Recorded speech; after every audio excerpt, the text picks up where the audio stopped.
my name is Fitzgerald, and this is the hockey segment. I'm Xavier. I'm Charlie. I'm Brian. All right, so I guess we can start with the Four Nations face-off, and I thought it was pretty exciting to see for the first time. If this is a kind of just like a scrap-together idea. I mean, they literally made the rules like during the tournament, basically, and I think it was a great event just to see it happen. Yeah, I mean, I thought it was really cool. I thought the fact that a lot of these guys, other than like, you've got like older guys like Crosby and even like slightly younger, in like the early 30s and stuff, have like played in the Olympics and stuff, but a lot of these guys haven't really had a chance other than the World Juniors to show like best on best hockey to represent their countries, and this is the first opportunity that they've had in a while for that, and I thought it was really a cool opportunity to see that for a lot of these NHL guys. Yeah, I definitely thought it was really cool how like it was almost like a version of the All-Star game where they actually tried, and it was like the best of the best talent, but there was still you still had that physicality with it. Yeah. So yeah, I thought that was really cool. Yeah, what the problem with the All-Star games and all four major sports are is no one tries anymore.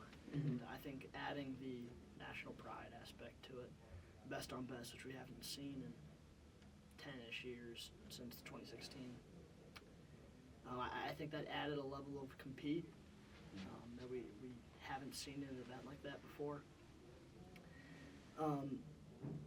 I think this is an idea that all major sports should take seriously and maybe as an alternative or replacement for the All-Star game, because people were loving it. It wasn't just hockey fans were watching this. It was more of a national, global effort where you had people who would not otherwise watch ice hockey, who were tuning in to watch United States, Canada. This is a soccer section. I'm Peter Kramer. I'm Nolen Wedbush. I'm Connor Niles. I'm Tully Fitzgerald. And we're going to talk about the Champions League. So, now that we've got the round of 16 draws, who are your guys' favorites to win the whole thing? Nolen. I mean, a lot of people are going to say this, but I'm going to go with Real Madrid. I have to stick with what we've seen so far. I'm going to go with Liverpool.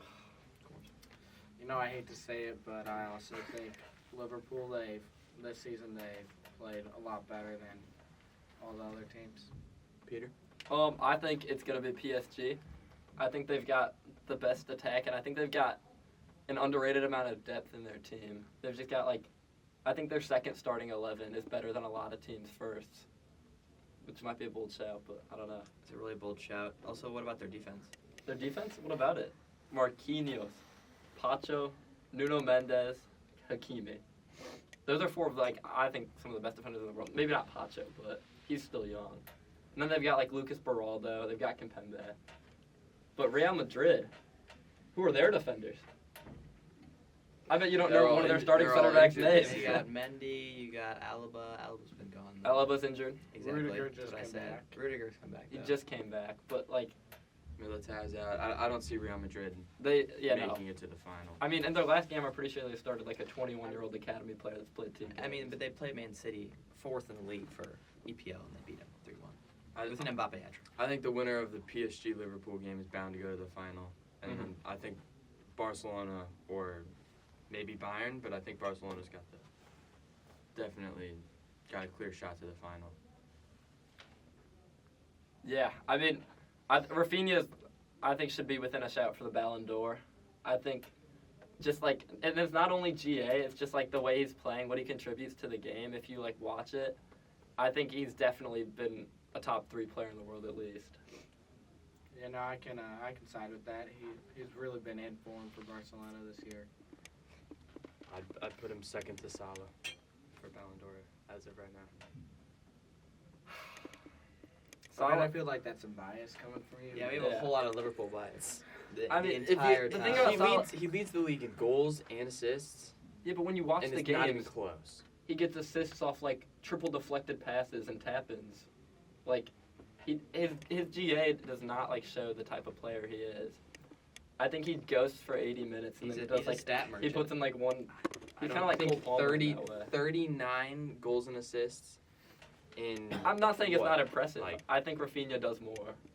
Especially in, I think, a worse team. Okay. Good shout. You know what I'm saying? So what are we thinking about the final for the Champions League? What two teams is it going to be? I think it's PSG.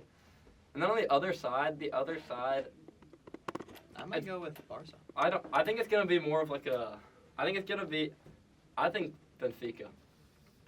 Wow, That that's is terrible. a bold shout. Wait, did Benfica already get out? No, Benfica No. played Barcelona No, in the yeah. first round. I think no, because I don't know if you know about Vangelis Pavlidis.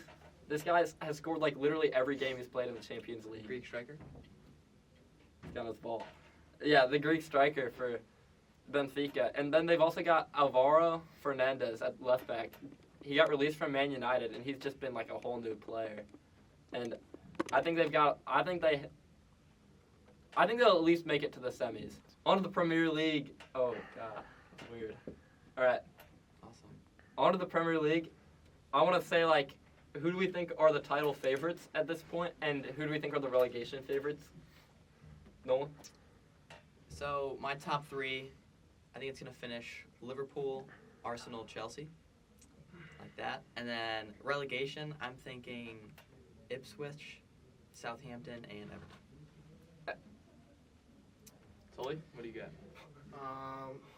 So I think that Liverpool's almost got 10 points ahead. I think they'll stay up there. They'll secure the lead.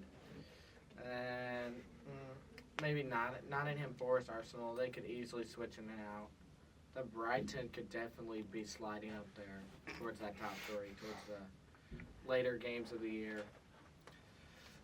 Relegation, it's hard to say, but Southampton's guaranteed. They've got 9 points. So They're really bad. that's all I gotta say for that. I think it's clear as of right now the favorites are Liverpool, so I'm gonna go Liverpool at 1, and then I don't think the top 4 is gonna change. So I'll leave Arsenal.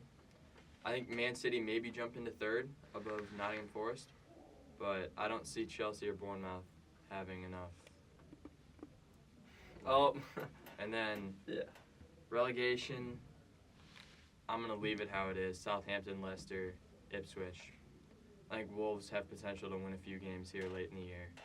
Yeah, I don't themselves above think them. anybody else is going to get relegated other than those three. I mean, when you've got players like Mateus Cunha, he can win a game single-handedly, I think. And then like the midfield of like Joao Gomez and stuff. I think they're sure to stay up. So I think it's Ipswich, Leicester, and Southampton going down. What's your And top then- three? I'd say the top 3. Liverpool are 8 ahead with a game in hand, so they should win it, but they usually bottle this type of situation. So I think I'm going to have Arsenal, Liverpool, and then City are on such a good run, especially I think Marmoush was such a good signing. Arsenal also bottles it. Arsenal you does got also. 2 bottlers. So, but then who else is going to do it? One of them has to not bottle, I think. I don't think Nottingham Forest is going to keep up this form. Man City, Chelsea.